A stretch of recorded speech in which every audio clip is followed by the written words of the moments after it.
What's up, boys and girls? Welcome to another episode of Walk on Wisdom, where I try to take y'all's questions that you send in to podcast@michaelchandler.com. And whatever it is you're going through, whatever questions you have, whether they are surface level or very, very deep or anywhere in between, I, being an expert at absolutely nothing, but knowing a little bit about a lot of things, been around the world a couple times, had a lot of experiences, most likely gone through a lot of the same things, same struggles, same trials, tribulations, the peaks and the valleys that y'all have gone through. I try to answer your questions, and the response thus far has been absolutely awesome. I actually was just in Vegas last week, and I had a lot of fans come up to me and say that the Walk on Wisdom podcast has touched them and really helped them out. And a lot of them were getting their questions answered, and a lot of them were getting actual tangible advice. So thank you all so much for the support. As I said, if you were just now finding us, you can send your questions into podcast@michaelchandler.com, and we will answer them just like we are about to today. So first question is anonymous, but it comes from, I can go to the bottom of it, and it says, a 21-year-old grinder from Denmark. So as I said, we're worldwide here. It's been really, really cool. Met a lot of people at International Fight Week from other countries and here in the United States, people sending in their questions. So thank you all so much for the support. And let's see if we can't dive in and help this anonymous person, 21-year-old grinder from Denmark. Hi, Mr. Chandler. I would like to stay anonymous for this one. First of all, I really enjoy your podcast. I've listened to all your podcasts and I'm continuing to, and I absolutely love what you are doing. And I'm so happy that I found you. My question is this: can you go in depth about your experience, about the streak of losses that you had, what you went through, how it affected you mentally, how you reacted to the situation? How did you walk and work through it? How did you think about the work you had put in during the time? Was it more or less than usual? And how did you overcome it? I'm really interested in the mentality about specifically, did you ever doubt yourself, or did you have bad thoughts if you had lost it? As an athlete myself, I'm not the most talented, but I do have a whole lot of discipline and get the work done. I'm 21 and I am a mid/high level amateur, but I'm dreaming of becoming a pro. As I'm at this age, I kind of feel like the clock is ticking and the time is about to run out. I'm giving it all I have for the next couple of years, and hopefully will pay off and I will reach the pro level. Matter of fact, I can, with respect for myself and other people, say that I am the hardest working person in my surroundings. And I believe so because I grind at any opportunity possible. Even though I outwork everybody around me, I'm still kind of far behind anybody else. And I'm not quite seeing the results from all the hard work. I could imagine you would have been in the same place when you walked on to the University of Missouri. And that's why I resonate so well with you and what you are saying. My question also is, how did you stay hungry for more at these times when you had to work your butt off but didn't see the results from it? Please give me your advice and let me learn from your experiences. I think you can help me out a lot, and I need to push in the right direction through this struggle. Thank you. A 21-year-old grinder from Denmark. So his first question, or his or her first question, is about my loss streak. So those that don't know, yes, I am the Michael Chandler that a lot of you guys see at the highest level of the UFC, ranked number 5 in the world on The Ultimate Fighter every single week. This right now during this season, all the way through August 15th on ESPN every single week, fighting Conor McGregor later this year or early 2024. And yes, I am at a place where I'm extremely proud of what I've built, and I am looked at as by a lot of people as a very successful man inside the sport. But there was a time right around 2013 to 2015, I went 688 days without winning a fight. 688 days, 3 fights in a row that I lost. And it was probably the toughest time of my entire life, or at least my competing life, my competition life. I've had other personal struggles that we've dove into this podcast, obviously. But actually inside the fighting arena, if you will, inside the sport, that time was some of the toughest. I had just gotten married, so I had just promised my beautiful wife that I was going to love her, take care of her, support her, and provide for her and protect her for the rest of our lives. And I lost the next fight after we got married, and then the next fight after that. And it obviously had nothing to do with me getting married, but it was just an interesting struggle that I had to go through. 3 losses in a row. So the question is, what was I going through? How did I get over it? How did I get through it? What were the things that I had to implement to turn the corner, so to speak? The biggest thing that I had to learn in that time was, you guys can Google me right now and see my body. You can see me in the cage, in the octagon. I look physically dominating. Okay. I look ripped, and I got the abs, and I got the low body fat and the big muscles and all these different things. But what I realized was I was doing all the work inside of the gym, more than what was asked of me. And it's always been like this ever since I was 14 years old, and I really started diving headfirst into wrestling, walking on to Mizzou, becoming an All-American there. If coach said run through that brick wall, I would run through the brick wall, no questions asked, and I would run through the brick wall harder than anybody else in the entire room. But what all I was doing by doing all those reps and all those sets and doing extra was building up a bigger, faster, stronger, subpar version of the man that I was destined to be, because I wasn't focusing on what was going on inside of my mind.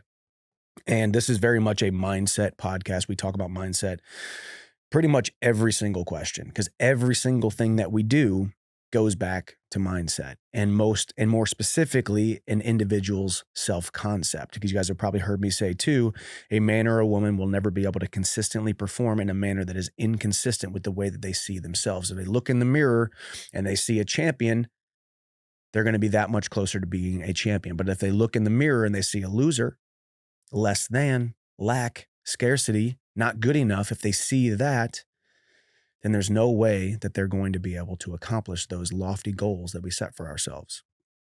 So during that time, I had my first loss. I was 12-0, ranked number 5 in the world, had already beaten Eddie Alvarez for the title of 2 years prior. And then I step in the cage against Eddie Alvarez and I lose that fight via split decision.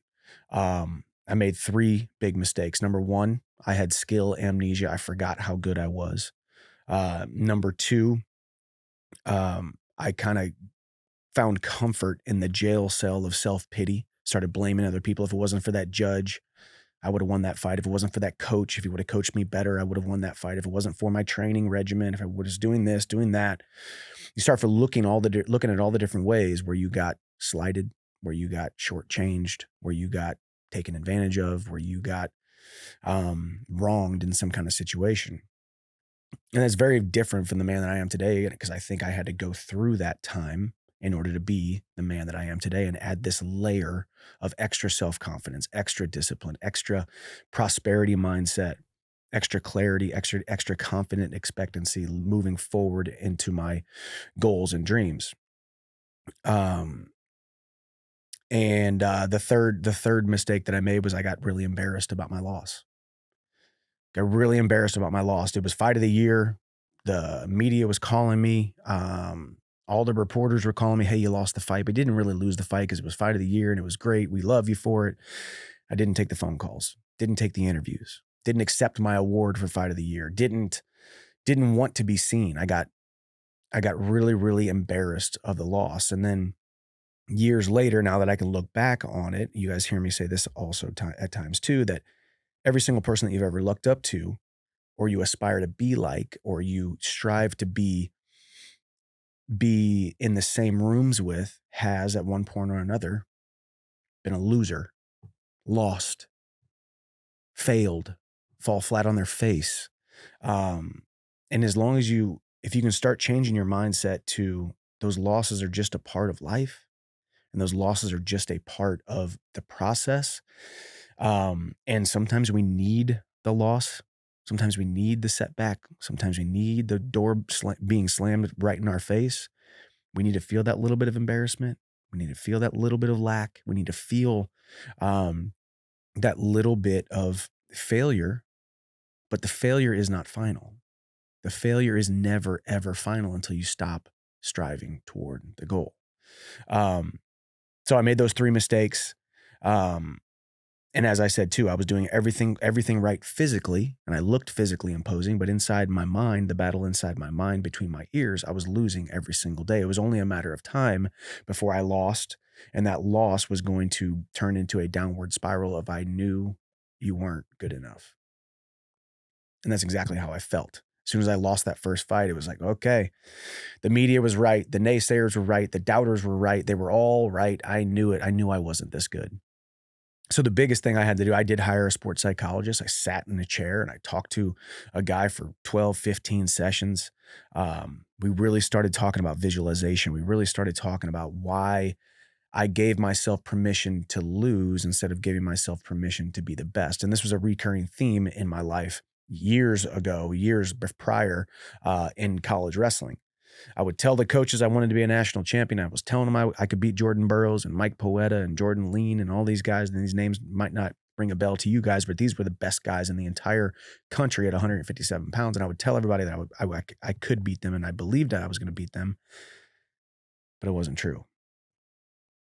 When the going got tough, when it was deep in the third round and I might be up by a takedown, I would find a way to lose instead of giving myself permission to win. And it all came back to mindset. It all came back to my self-concept, my self-belief, my self-image. So every single thing that I do, every single day I'm focused on in a certain, for a certain amount of time, or in a certain, whether it be tangible things that I'm doing to increase my mindset or increase my self-image. And a lot of times self-image is directly related to discipline. I think a lot of people have a lack of self-image because they lack self-discipline. If you can't trust yourself, how are you ever going to go and do the things that you say you're going to do? Small, tiny victories, small, tiny wins. I really focused in that time of my life, instead of thinking about, okay, I have to go win this one big fight, I brought it back to every single practice. Yeah, I didn't win every single round. I didn't win every single practice. Yeah, I might have gotten submitted here, or hey, this guy might have gotten the better of me in this sparring round. But overall, today was successful. It wasn't perfect, but it was successful. We can focus so much on trying to be perfect that we miss the forest through the trees, so to speak. So those are a couple of things that I really worked on, really having small victories every single day. Um, Not being ashamed of my losses, wearing my losses like a badge of honor. And I think you guys see that now. I will get on this microphone or a microphone somewhere else right after I lose on a Saturday and hop back on the microphone and sit here and tell all y'all, hey, I fell short. But falling short is a part of the process. Taking ownership of those losses, taking ownership of what's going on inside my mind, taking ownership of sharing it with the masses, because ultimately that's why this podcast has been so successful. You guys are going through the same thing that I'm going through. And it's great to see a guy like me who seems like he's this big Spartan gladiator guy, and he's so tough and he's so harsh exterior and he can get through anything. And my workouts are crazy and my fights are entertaining and I can push through anything, yet I still struggle with the same exact thing you guys do every single day. It's just, I sound different than a lot of fighters because I actually am willing to admit it. I actually am willing to humanize myself and come down to your level and realize I'm not any better than you and you're not any better than me. And we're just 8 billion people on this planet trying to figure this thing out called life. So that's how I would answer kind of the first question, what I really went through, but I really started working on visualization, seeing myself be successful every single day, having small victories, not being ashamed of my losses, realizing that I am skilled, I am good, I am a good fighter, I am a good person, I am a good man. And yeah, I got a lot of flaws, but just acknowledging the fact that I do have the flaws will help me then get better at said flaws. So the next question was, how did you stay hungry at times when you'd work your butt off, but you don't see the results? And we've talked about this on this podcast as well. I think it was a question about, hey, I just feel like I'm stuck. I feel like I'm stuck in this season right now and I'm not seeing the results. Or maybe I lost the job and now I've had 6 different job interviews and they've all said no. Tried to open up 15 doors and every single door stays locked. I'm looking for that perfect someone, that she or that he, and they just don't want me. They just don't want to be with me. These seasons of stagnation. And I challenge anybody right now who feels like they're in a season of stagnation, that maybe the season of stagnation is exactly what you need. I know we have this fake facade, pie in the sky mentality of, hey, if you're not moving forward, then you're moving backwards. Every single day, we got to be moving forward towards our goal. Every single day, we got to gain ground between point A and point B. And while that is true, and that should be the overarching goal, there's going to be days where you feel like you didn't have it. There's going to be weeks where you feel like, man, I didn't get anything done today. So maybe you didn't get anything done physically, but you could have got something done mentally. Maybe you didn't get anything done in your business, in your job description, your vocation, what you're pursuing, but maybe you gained some ground mentally or relationally or spiritually. There's gains that can be made every single day, every single week, whether they are the exact things that you're focused on right now or they're not. So how do you stay hungry when you feel like you're working your butt off, but you don't see the results? Ultimately, seasons of stagnation and seasons of feeling as if you're not gaining ground. And I just had a conversation with somebody this past weekend that I have an overarching theme in my life in every single aspect of, is there something that you are so focused on and you have tied your identity to, you have tied your self-worth to, you have tied your happiness and joy to? If this happens, then I will be happy. If she says yes and we go on a date, then I will be happy. If I have this many zeros in my bank account, then I will be happy. It's an if then type of relationship between you and your goals. And only if this happens will I be happy, joyful, peaceful, content. And a lot of times in my life, almost every single time, the biggest breakthroughs have happened when I gave up the control of that thing, that goal, that accomplishment to my happiness. If this thing doesn't work out, then you know what? I'm going to be fine. Then all of a sudden, boom, the phone call comes in. Boom, the person comes into my life. Boom, the breakthrough happens. So I think sometimes we need that season of stagnation to let ourselves recalibrate and reassess our self-worth. And if this one thing does not happen, then I will still be okay. And then lo and behold, it ends up happening. So I hope that answers your question. I hope you guys got some good insight from that one. Just remember, sometimes we need seasons of stagnation. Remember, you will lose. You will fall short. You will fall flat on your face. Doors will be slammed in your face. But it's those that can go from slammed door to slammed door, from setback to setback, from failure to failure without losing the steam and enthusiasm, and continue to trod forward, irregardless of our previous failures, our future opposition. Those are the people that are going to be successful. And those are the people that are going to ultimately be the happiest and find the most joy in life. So thank you for your question. 21-year-old grinder from Denmark. Next question comes from RJ. Hey, Mike, my name is RJ, and I've been a huge fan of yours for a while. I really appreciate how close you are with the fans, that you reply to questions on social media. I have a two-part question. And yes, RJ, I do love talking to people on social media. Social media for me is just that. It is social. It's a way for us to connect around the entire world. And I just love the opportunities I have to speak with y'all. So RJ says, first off, I've taken about 6 months of jujitsu. Due to work, family, being sick, and having a new baby, I now have to take days off from work. I now have some days off from work that I can consistently train again. I've been working out still. My question is, as a blue belt, what should I expect? Should I expect to pick it up right away and tap people and know moves? Or will it take a few weeks for my body to be like, oh yeah, I know what this is? Second question is, as a new dad, how can I be the best dad but also having time to take care of myself? I want to be able to run around with him when I'm 40 years old and he's a teen. And sometimes I feel selfish that I work out or meditate while my wife takes care of him. Thanks once again. See you at the top, RJ. RJ, great question. The second question is the overarching constant struggle between me time and their time. But the first question, what should I expect as a blue belt? Should I expect to know a lot right away, tapping people out, beating them up, feeling like I'm the best guy in the room? And the answer is no.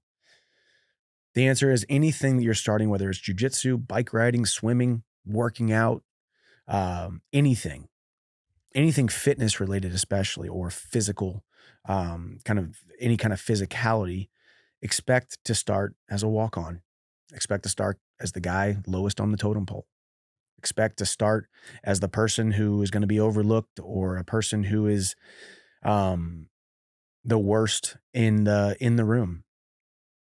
And that's okay. because we all start somewhere. As we said, the walk-on mentality. You guys see it on the hat.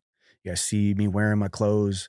Um, I was a walk-on at Mizzou. I was overlooked, lowest guy on the totem pole. Nobody gave a crap about me. Um, but eventually, through the hard work, the sacrifice, doing things right, discipline, and most of all, a good mentality, a good attitude, a person that someone wants to be around, a person that someone wants to be stuck in an elevator with, a person who people feel different when they're around you. Yeah, maybe he's not the best jujitsu player. Maybe he's not the best wrestler. Maybe he's not the best fill in the blank here, but I like being around him. He's got a good attitude. He's got a good spirit about him. Because ultimately, God created us for relationships. God created us for community. So be the person who is the worst in the room, but be the person that is the most desirable in the room. And they're two completely different things. You might have 6-stripe black belt world champion, but he's kind of a not so nice guy. Nobody wants to be around him. Yeah, it's cool. Maybe you can learn from watching him, but you don't really want to sit down and have a beer with him. You don't want to sit down after practice and talk to him about life because he's kind of standoffish or he just doesn't have a great mentality about life or he's not a people person.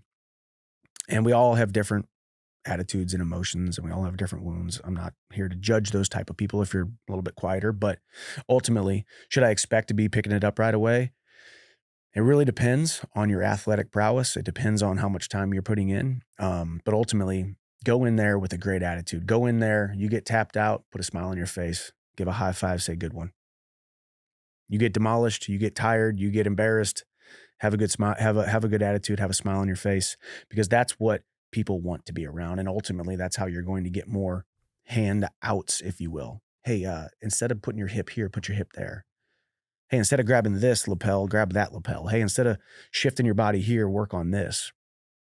People that want to be around you are then going to want to lend unsolicited advice to you. And that's how you go from A to B to C.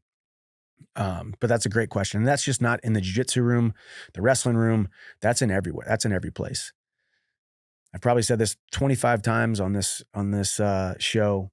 Jim Rohn, one of the greatest speakers of all time, said they'll pay you $4 to work at McDonald's, but they'll pay you $4.25 to take the trash out with a smile on your face. Meaning, if you have a good attitude, people are going to be more attracted to you, and people are going to want to be around you. Therefore, you become more a part of a team and be a part of the team. And as I said, that's not just in the gym, that's at your work, that's in your relationships, that's in your community, that's in every single aspect of your life. Just be a good person, be a nice person, be someone that someone wants to be stuck in an elevator with. If they say, hey, I got to be stuck in an elevator sweating for the next 12 hours, who out of this big group of people would I rather be stuck in an elevator with? Try to be that person. Second question is about parenting, fatherhood, being a husband. He's a new dad, RJ. Congratulations.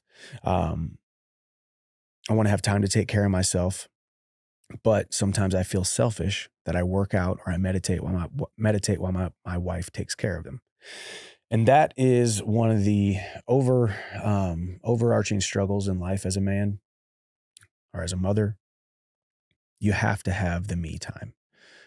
You have to have those times where you say, hey, I'm going to do this for me. And it might feel selfish, but I'm doing it selflessly so I can be the best version of myself. Because ultimately, denying your passions is a slow suicide. Denying the things that you want to do that are going to make you happy, going to make you feel more fulfilled and more peaceful and joyful and content, it's just a slow suicide. It really is. And not an actual suicide in the sense of the actual physical sense of you leaving this earth way before your time, but you becoming a shell of the human being that you were supposed to be. Would you rather be with them all the time, make all the sacrifices for them, never think about yourself, always think about them, but then you become a shell of a human being that you were supposed to become? And then when you walk through the threshold of your home, you walk in as a shell of a man or a shell of a woman.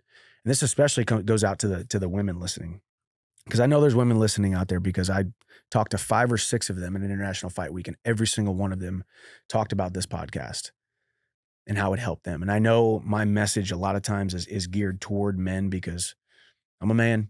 I understand the male psychology, the male physiology a lot more, but the women out there can fall victim to this so much more than the men, because they are the caregivers. They are the ones who are expected to be more selfless. They are the ones who are expected to be more agreeable. They are the ones that are expected to be more of the homely figure, if you will. But you have to have your me time. Whether it's taking a walk, whether it's working out, whether it's going to grab a glass of wine with the girls, grab a glass of wine with your friends, denying those things is going to make you a shell of the human being, and ultimately a shell of a parent, a shell of a spouse. Um, so I am not sitting here saying I do a great job of it, because I really don't. Um, I love when I go play golf and I feel great afterwards. I'm like, man, I did something for myself today. I didn't just sit here in the studio and grind away because I got to provide for the family. I didn't just go to the gym and work out 3 times a day because I'm going to put food on the plate for my family. I didn't just go do this business meeting or that thing because it's all about work, work, work, work. And yes, I do get a lot of purpose out of my work. I do get a lot of value out of my work, physically, spiritually, emotionally. But ultimately, I need those days where I just feel like a normal human being and I have a little bit of me time. So yes, RJ, I think my answer to your question is, make sure the quality of the time that you're with your family is increased, because the quality of your time when you need to go be selfish, to go work out, meditate, do whatever it is, even if it is just going to have fun with the boys, make sure that gives you the intrinsic value that when you show up and cross your threshold of your house, that you can be there and be present, be where your feet are. Because it's not about the hours spent. It's not about the quantity. It's about the quality. You ever spent 30 minutes with one of your kids and you were just 100% present and they were 100% present, and it felt like you guys were hanging out, playing, doing whatever for hours, and it was only 30 minutes? It's all they want. They want your time, but they don't just want the quantity of time. They want the quality of time. As I said, I'm not perfect at this. Got being pulled in a million different directions, especially this year. So putting my phone down, trying to be where my feet are, is something I've tried to work on. So RJ, great question. Next one comes from B Bass. What's up, champ? My name is B Bass. I'm from Atlanta, Georgia. I've become a huge fan of your content. Your combination of humility and confidence is admirable. You have your priorities in order, and you are a huge inspiration. Since I started listening to you, I noticed you talk a lot about visualization and imagining the person that you want to become. Can you elaborate on your habits and systems around visualization? I appreciate it. See you at the top. Best regard, Brian. Great question. Yes. Well, number one, thank you for the kind words. Shout out to Atlanta, Georgia. Um, for me, I spent so many years staying away from what was going on inside of my mind, because I knew I had some chinks in my armor, and it wasn't my legs, it wasn't my arms, it wasn't my abs, it wasn't my physical body. The chinks in my armor were what was going on inside my mind. So I would run from them. I would ignore them, so to speak. And the more I started studying, listening, the more I started seeing that the people that I wanted to be like talked about visualization. They talked about affirmations. They talked about seeing it in your mind before you went out and tried to accomplish it. Before those bright lights come on at Madison Square Garden, when I got to go out there and fight, or in Vegas against Connor, I've already fought Connor 1,000 times in my mind. I've already stepped inside the octagon 1,000 times in my mind. I've already seen him across the octagon 1,000 times. Because that's where you have to be if you want to go show up when the bright lights come on. So for me, from an actual practicality standpoint, a lot of times for me, it's first thing in the morning. Today was not one of those days, but I like to get up about an hour before my family gets up, somewhere in that 5:15 to 5:45 range. 5:30, get my coffee. I sit over there in my chair. I read my devotionals. The sun's kind of coming up. Um, and I thank God for another day. I thank Him for the blessings. I journal about my blessings, who I am, whose I am, why I deserve to be successful, the things I have accomplished, the things I've overcome, the things that are still to be overcome, and the things that are still to be accomplished, all the crazy and blessings that I have in my life, because we all have a huge laundry list of blessings in our life, but we tend to take them so much for granted and completely ignore them because we take them for granted. So we think, well, I have this physical body, so therefore I don't need to be thankful for it because I have it. I need to start thinking about what I need to go accomplish. And then I'll be thankful for that once I get it. Being present, being in the present moment. So closing my eyes, seeing myself be successful inside the cage, seeing myself be successful on stages speaking, seeing myself being successful in this seat right here with this microphone that I'm talking to you guys on right now with millions and millions and millions of views. And yes, I'm not there yet.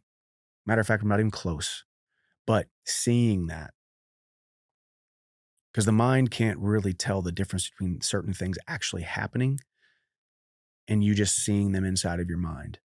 And maybe that sounds foo-foo. Maybe that sounds like witchcraft. Maybe that sounds like craziness. But just go ahead and try it.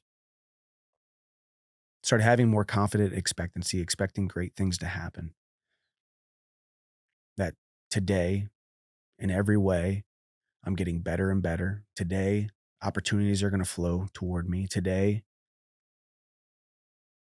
opposition will come into my presence and I will find a way to navigate it, negotiate it, get around it, get over it, get underneath it, or go straight through it. You're so much more resilient than you ever could have thought or imagined. But only if you believe and only if you can see yourself being that way and operating that way, will you really be able to be that way. So sitting down, even if it's just for 5 minutes, once again, just like the last question with RJ talking about being with your children, just 10 minutes of being 100% present feels like hours to your child.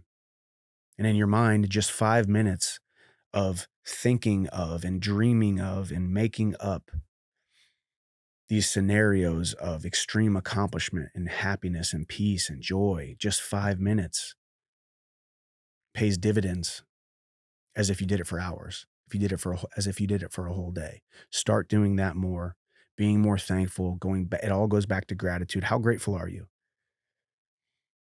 Because you can't be grateful and negative at the exact same time.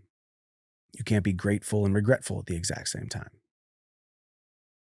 Can't be grateful and sour or upset or mad at the exact same time. It's just not physically possible. So the more you can be grateful for things, whether you're writing them down, whether you're saying them audibly, whether you're saying them inside your mind, whether you're making a list, whether you're just visualizing, it pays dividends inside of your mind and ultimately inside of your heart, ultimately inside the physicality of your body and how you actually feel. You can actually change your biology, your biological makeup just by starting your day with gratitude.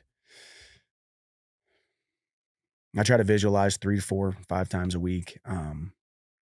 Sometimes the best time for me is in the morning. Sometimes it's at night. A lot of times I don't like to visualize too much at night because it can kind of get me hyped up. Definitely don't want to visualize about fighting because it kind of gets me hyped up. But I can visualize me jumping on the trampoline with my son Hap. Me seeing my wife just in extreme bliss and happiness because I'm a great husband. Seeing the smile on my son Ace's face. Standing on stage and seeing thousands and thousands of people in awe at the things that I'm saying, the way that I'm living my life, the masterpiece that I'm painting. These are the things that I think about and, can't believe I'm saying them publicly, but they are, that's what I want to, it's what I want to be. It's what I want to do. It's what I want to have. So therefore, why not just put it out there? Why not just see it? So Brian, thank you so much.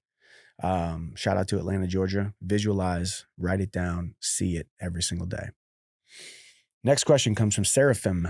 Chandler, first of all, thank you for the most entertaining and brutal fights that we could watch in the UFC lightweight division so far. My first question is about finding my path.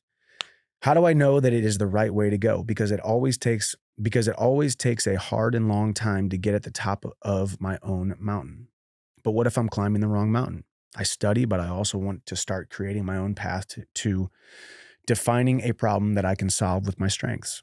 I want my parents to see me happy and rich so that we can finally live a happy life. This is leading me to my second question. What do you think about masculinity? Because it could be one of my problems that I am too feminine. Greetings from Germany. I hope my English is understandable enough. God bless, Seraphim. Great questions. So the first one, how do you know if you're climbing the right mountain? How do you know if you're on the right path? How do you know if what you're pursuing is the thing that you're supposed to be pursuing? And the answer is quite simple. You don't. Unfortunately, you don't. Um, or maybe certain parts of the path that you are taking might feel 100% like they're the right path that you're supposed to be going down. You're doing exactly what you need to be doing, but there's certain aspects of it that seem like they need to be pivoted from. Certain aspects of what you're trying to make with your life that you could be going down the wrong path, the big path, but these small little tributaries, so to speak, small little creeks off of the big river, that is your life, that is your path. You guys have heard me talk about James 1:5 when I sat in the meeting with Hunter Campbell the first time. I prayed over James 1:5. He who lacks wisdom, ask for it, and the Lord your God will give it abundantly. Because a lot of times we don't know, so therefore we just need to ask for wisdom. So, Seraphim, I would say start by asking for wisdom. Start by expecting that the wisdom is going to flow to you. Start by expecting that the right door is going to open at the right time. And if there's a closed door, don't try to blow through it. Just like you said, are you climbing the right mountain? You don't really quite know, but you can stay prayerful. You can stay full of confidence and expectancy that the wisdom is going to come to you at the right time in order for you to make the best decision that you can with the information that you have. And ultimately, how do you feel while you're pursuing it? Why are you pursuing it? Because ultimately, why we pursue something is vastly more important than what we actually pursue. If you can attach your why to what you're trying to accomplish or what your why to what you're trying to do, then ultimately you're going to find more contentment, more peace, more joy because you're operating within your strengths. You're operating within those things that ultimately are going to make you feel more content.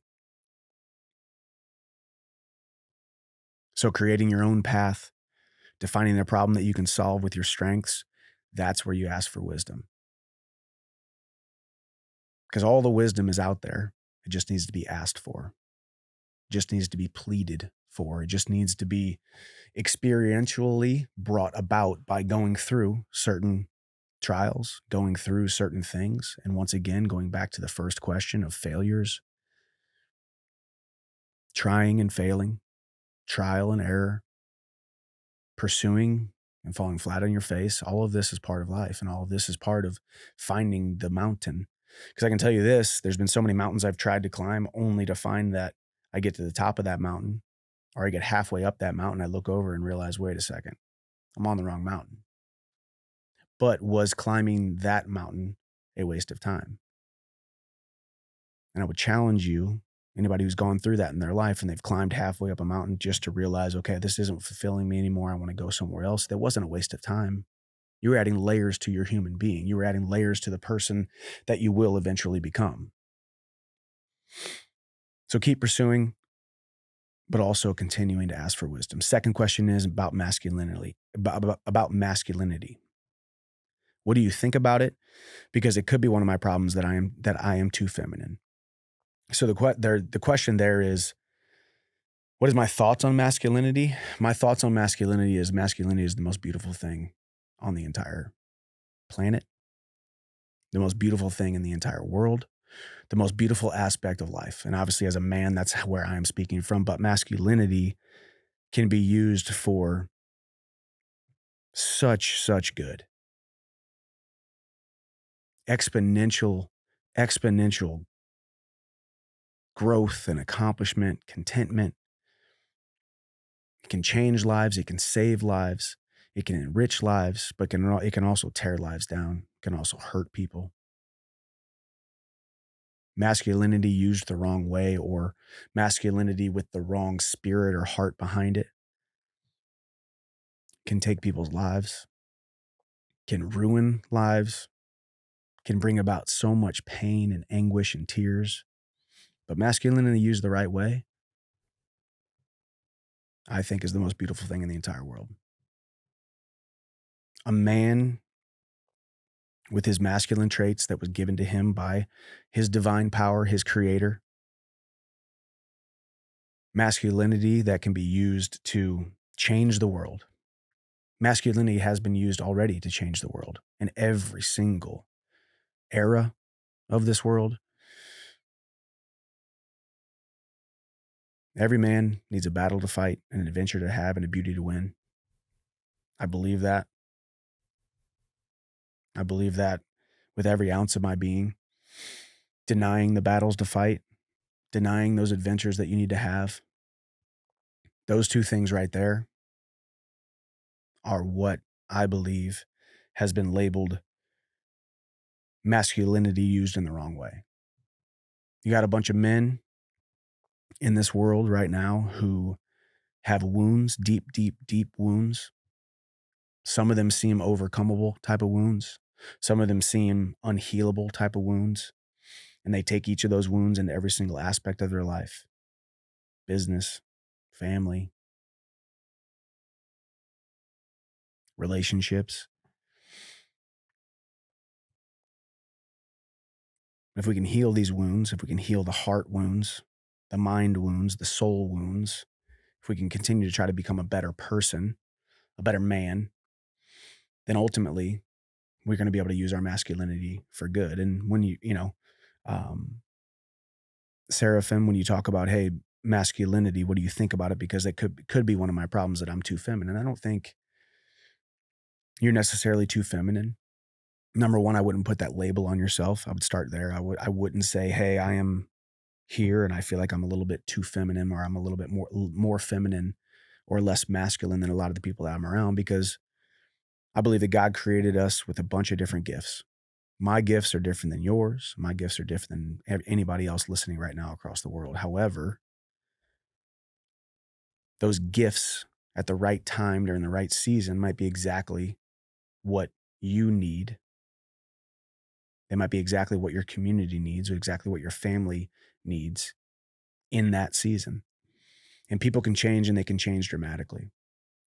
The feminine spirit and the masculine spirit, in my mind, are two completely different things, but they intertwine because we're both are human beings, the masculine, the feminine. And I think God created us to cohesively work together to change the world, to make the world a better place, to serve and love people, to save people, to protect people. So going back to James 1:5, he who lacks wisdom, ask for it, and the Lord your God will give it abundantly. It says abundantly. More wisdom than you ever could have thought or imagined that you would get at the exact right time, because what is meant for you won't pass you up. So when it comes to masculinity, femininity, the mountain you want to climb, the path you want to be on, praying for wisdom, staying disciplined and diligent in the things that you know that you need to do, being a good person, because ultimately that's how you lay your head on the pillow at night, knowing that today I wasn't perfect, but I was successful.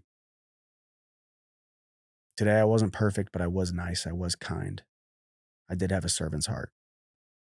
So, Seraphim, thank you for your question all the way from Germany. And thank you to those listening all around the world. It's so cool. We got one from Denmark, one from Germany, one from Atlanta, Georgia today. So God bless you. Next question comes from Ethan. Hey, Mike, love the podcast and really appreciate what you're doing. There's a saying, no wind blows in favor of a ship without direction. And that's how I've been feeling lately. Ooh, doggy. No wind blows in favor of a ship without direction. I'm 21 years old, completed my postgraduate degree last year, and I haven't been able to find a real job or any direction in life. I have a comfortable life because of my parents.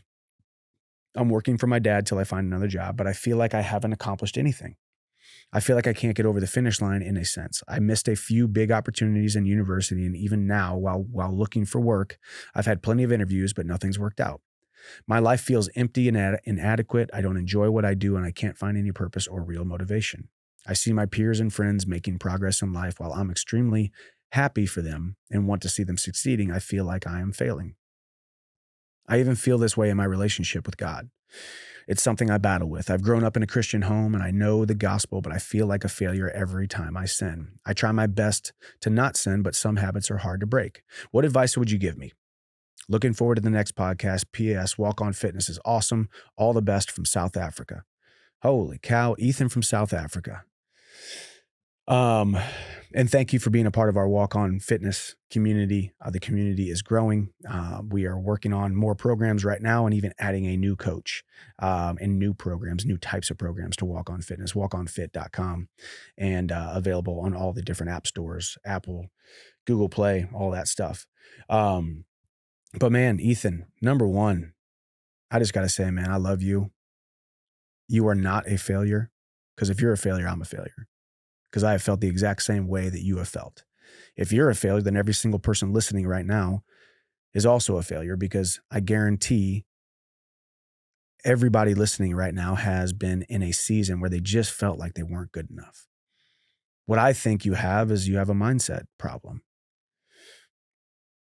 The way that you're seeing life, the way that you're seeing others succeed, the way that you're seeing the way that your life is playing out, but you're just 21 years old.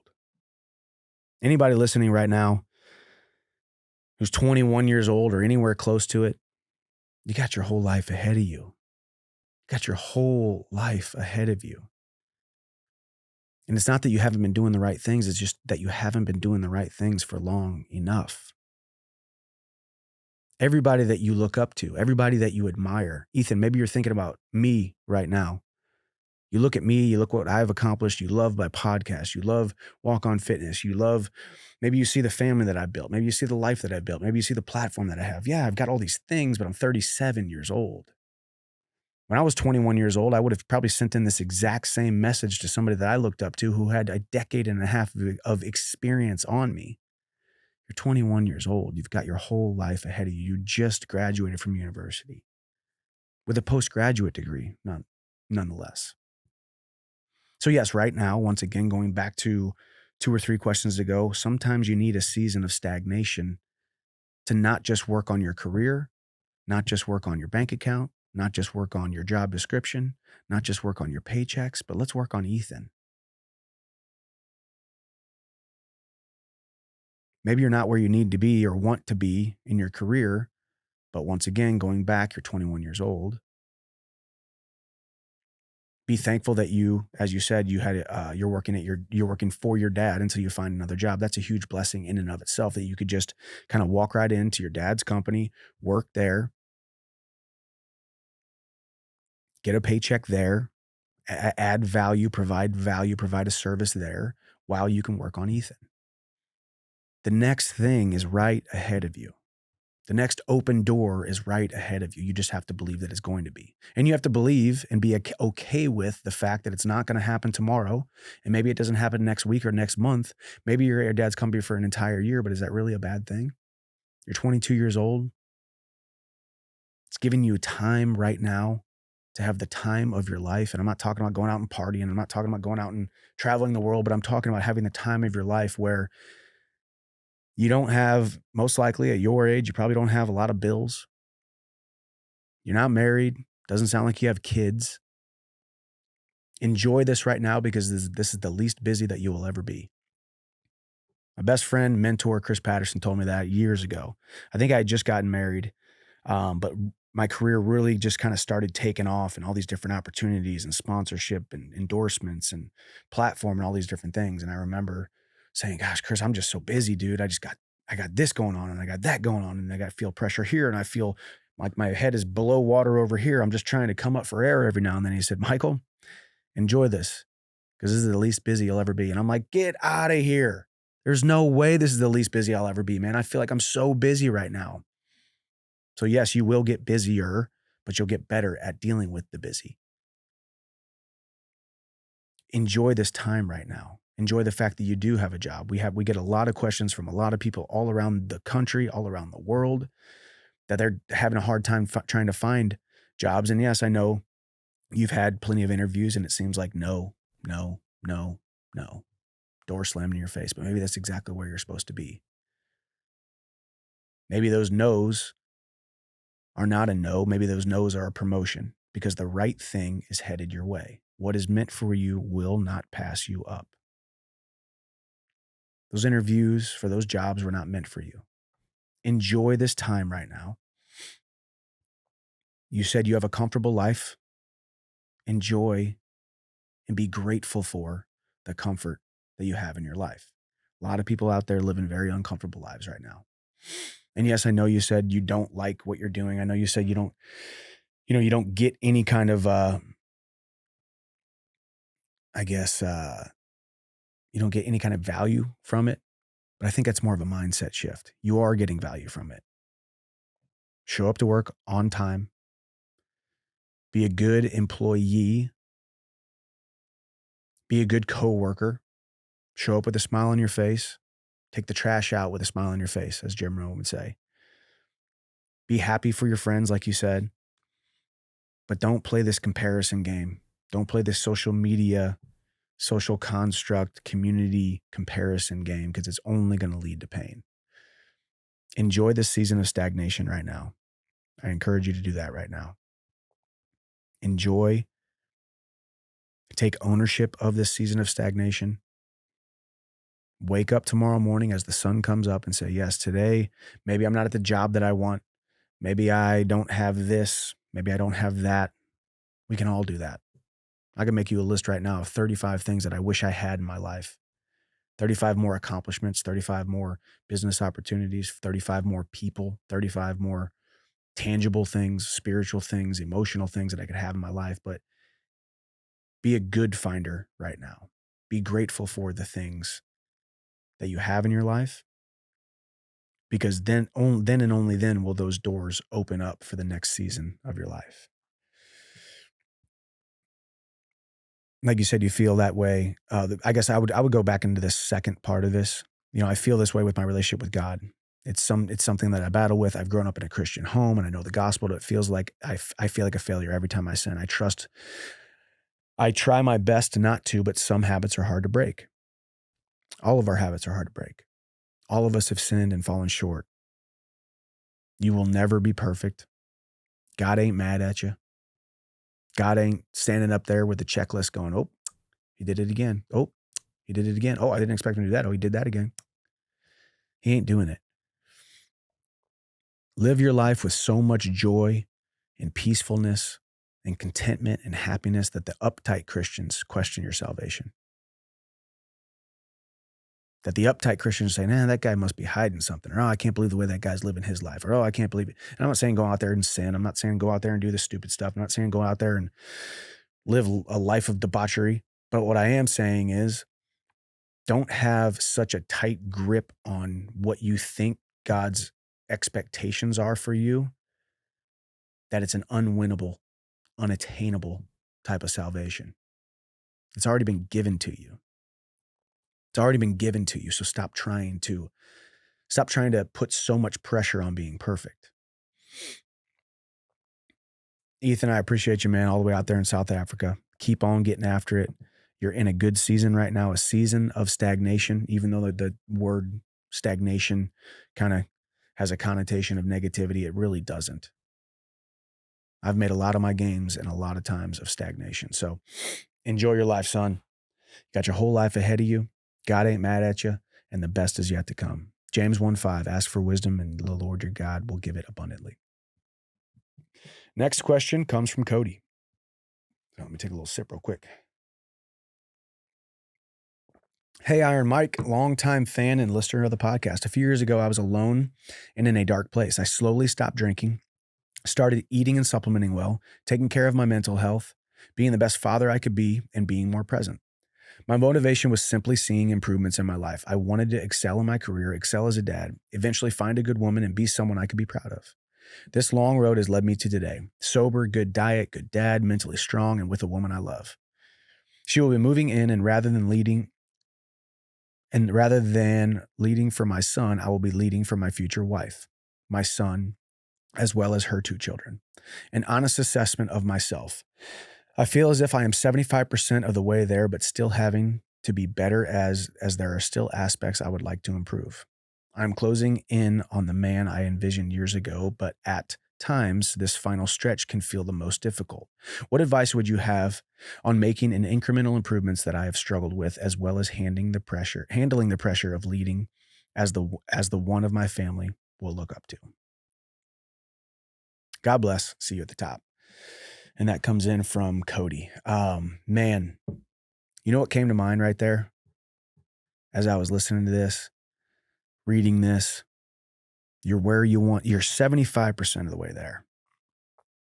Taking care of your mental health, sober, good diet, working out, not just leading your son, fell in love with the woman of your dreams. She's got her 2 children, so you're going to be caring for 3 children plus a beautiful wife. Good dad, mentally strong, but you're 75% there. If I was the devil, if I was the enemy, if I was the one trying to stop you from going 100%, I would make sure that Cody labeled himself at 75%. Think about it. What if you're at 100%, Cody? But it's the enemy, and sometimes, most of the time, the inner me that's telling you that you're only at 75, because that's where I would want you to be. Because I felt like this a lot of times in my life too. I'm like, man, I'm firing on all cylinders. Family is good, body is good, fighting is good, business is good, health is good, relationships are good. I feel like I'm firing on all cylinders, but something in me that says, nah, I got to get better here, got to get better there, got to get better there, because it's not good enough. If I was the devil, it's right where I would want you to be, thinking you're still not good enough, even though you're doing everything right. If I was the devil, if I was the enemy, I'd make sure that 75% feels like 150% off. If I was the enemy, I'd make sure 75% feels like a failure. If I was the devil, I'd make sure 75% feels like you're an absolute loser, nobody. And I'm not saying that is how Cody feels here. And this is for everybody listening right now, and I'm speaking to you directly, Cody, but I'd make sure if I was the devil, if I was the enemy, that 75% wasn't good enough. I'd make sure I'd put numbers on it, because we're a numbers society. We're a pie chart society. We're a charts and graphs society. 75% just ain't good enough. You just ain't cutting it, Cody. You got a lot of work to do, but do you? Sounds to me like you're doing a pretty darn good job. But that was the thought that I had there. I kind of just was reading it and imagined the devil sitting right here, smirking, saying, yeah, Cody's one of the good ones. But I'm making sure he don't feel like a good one. I'm making sure he feels like a bad one. Matter of fact, I'm making sure he feels like a failure. Because this is what we can do. We can get so caught up in being perfect that we negate how successful we are being. We can get so focused on 100% that it just feels like we're failing. There's probably a lot of people listening right now who might be resonating with what Cody just sent and how I just answered that question. If I was the devil, I'd make sure you feel like a failure, Cody. Even if you're doing great in everything. Because yes, by all accounts, with the laundry list of things that you just mentioned here, I say you're doing pretty darn good, son. I'd say you got a life that you should be proud of. I say you got a life that you are making an impact. I feel like the words that you said here, that you're excelling as a dad, and you found your good woman, and she's got her 2 children. You don't just want to be there to provide for them. You want to be a good example. You want to lead the household. You're closing in on the man that you envisioned years ago. But if I was the devil, I'd make sure that you feel like you weren't closing in at all. So maybe I'm being a little bit too crazy with this question. But that's exactly what I envisioned right there when I was reading it. My man, Cody, you're doing everything right, man. Just keep on doing it, man. And even just the fact that the question is, what advice would you have on making more incremental improvements that I have struggled with, as well as handling the pressure of leading as the one my family will look up to? Cody, I think you're already doing it. A lot of times these questions come in of, hey, how do I be a better dad? Well, the good thing is that you're asking the question, how to become a better dad. Because the people who don't care about becoming a better dad don't ever ask that question. How do I get better in business? Well, the good thing is you're asking about how to become better at business. Therefore, you actually care about becoming better at business. How do I become a better father? How do I become a better husband? How to become a better man? Therein lies the rub. You're already asking the question. Therefore, you want to become better. When I'm talking to Cody right now, and I'm talking to every single one of you guys, but I'm talking to myself right now. I've looked the devil in the eyes about 50 million times, I feel like, in my life. Because he just says, hey, you ain't good enough. You ain't doing good enough. And you know when you're feeling that it's not from God. You know when you're feeling that it's not from your heavenly Father who knows that you're doing well, that he is well pleased with you.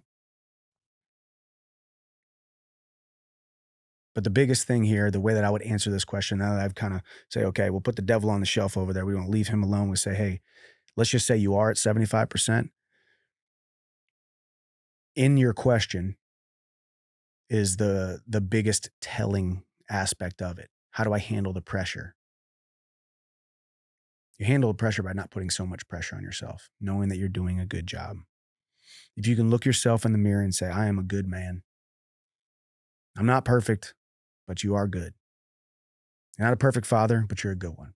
Not a perfect husband or future husband, but you're a darn good one. And I'm not saying keep the bar low, so therefore you don't have to keep on getting better. But what I am saying is sometimes we fall into the self-deprecating scenarios or mentalities in life because we've set the bar so high that it was almost unattainable in the first place. Cody, you're doing a phenomenal job. Don't put so much pressure on yourself to be perfect. Put pressure on yourself to be successful. Wake up in the morning and say, I today will not be perfect, but today I will be successful. I today will make mistakes, but I'm doing them with love and kindness and peace in my heart. But man, Cody, I think you're doing a great job. I encourage everybody to think about that right now. Where in your life do you know that the enemy, the inner me, is stealing your joy, stealing your energy, stealing your clarity, stealing your peace? Because if I was the devil, I'd try to take your peace. If I was the devil, I would tell you that 75% is a percentage of a loser. So to everybody out there who is striving and they're doing things right, you're trying the best that you can, don't be perfect. Don't try to be perfect because you're not going to be perfect. Cody, congratulations on taking stock in the life that you're trying to create and getting that much closer and closing in on the man that you have envisioned for years. God bless. I'll see you at the top. Next one comes from Charlie, and this will be our last question for the day. I hope that your preparation for the Connor fight is going well. My name is Charlie, and I have a dilemma. I train MMA 5 times a week, and I'm very dedicated. I'm 17 years old and looking to fight in the somewhat near future. My parents aren't very supportive of MMA, and they see it as a barbaric and not a real sports career. They basically said you can either go to college and live under our roof and not do MMA, or you can get a job out of high school and do MMA, but you're completely on your own and you would move out. I believe with hard work, I can do anything I can imagine, and I'm willing to take the risk and burn the boats to chase my dream. I have a great coach with good connections and good training partners. What advice would you give me? I'll be at the top soon. I'll be at the top next to you soon. Charlie. Oh, man. Charlie, it's a tough one. So, boys and girls, where we're at is Charlie wants to pursue his MMA career. His parents are not supportive of it. He's only 17 years old. So therefore they said, hey, you can go to college and you can live under our roof, or you can pursue MMA and you got to go off and be on your own. Charlie, I don't know how to answer this question, man. It's such a longer conversation, and I need so much more information than I have. And there could be a lot of young people out there listening right now who have gone through certain dilemmas, whether it is an MMA career, whether it is entrepreneurship, whether it is a relationship, whether it is certain lifestyle choices, whatever it may be. You know, the Gary V approach, and he's talked about it a lot because people come to him and he's got a very young audience. Or he's got a huge audience, but a lot of young people come to him for advice. And he is pretty hard on parents at times, you know. A lot of times he said, F your parents, F what they think, you know, they don't know you, don't let them put limits on you. But then he has also said and looked young people in the eyes and said, well, do they pay your bills? Are you living under their roof? Do they pay for your gas? Did they buy your car? Do they put food on your table? Because if all of that is true, it is tough because you do have to listen to the people that pay the bills. You do have to listen to the people that are supporting you. I would hate to give the wrong advice here to Charlie, who's only 17, probably, you know, junior, senior in high school, probably a senior in high school at this point, maybe graduating this year, and he's got to make a decision. I don't know which way to go, honestly. And I think that's okay because I don't want to give any kind of advice that would alter somebody's life, and I don't want to disrespect his parents. Because I think about myself in what would it be, 10 years from now, 12 years from now, when Hap's going off to college or he's getting ready to figure out what he wants to do next. And yeah, you better believe if I'm paying for everything and I'm supporting him, then I'm gonna at least weigh in on what's happening. This sounds like a ultimatum, so to speak. Charlie, one thing that I would do is yes, I know this can bring about some anger. I know this could bring about kind of a big middle finger to your parents if they don't believe in me or they don't want me to do this. I'll show them. It's a tough position to be in because ultimately the fact that your parents are still in the picture is a good thing. The fact that your parents care is a good thing. The fact that they weigh in at all is a good thing because there's probably a lot of listeners right now who are like, shoot, man, I wish my parents cared enough to say I could or could not do anything. I wish my parents were there to say I had the opportunity to go to college or pursue an MMA career. Sounds like a dilemma, but that's a dilemma that I wish I had. So, Charlie, the biggest thing I would say is use this time right now to get better at communicating. Get better at communicating how truly passionate you are about mixed martial arts, how you don't feel like you just want to do it because you like to fight people. You don't just want to do it because you feel like it's cool and you could win a belt and make a bunch of money and the girls will like you and all these other things. Sell mixed martial arts as a lifestyle and a discipline that has the ability to impact other people. Because I truly think that's what I do with mixed martial arts. I love the fight. I love being in the fight, but I love what you guys feel when I fight. I love being able to shake y'all's hand, look you in the eye when I do see you out at the airport or in Vegas or at these fights or whatever. And the fact that I can make somebody feel like that about their lives and their struggles that they're going through because they watch me fight and they see that the ferocity and the passion which I fight with.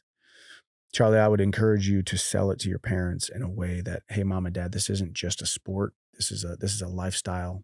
And it's a lifestyle now in 2020, whatever, 2023. You're 17. Say you get into, you know, one of these big organizations, the UFC or Bellator, it's still going to be, you know, 5 years from now or so till you're really ready to kind of make it big. There's a lot of money to be made in mixed martial arts. It's a legitimate occupation. It's a legitimate sports career. It's a legitimate sport that gives you the opportunity to learn things about yourself and push through barriers and change the lives of not just yourself, but your family and others.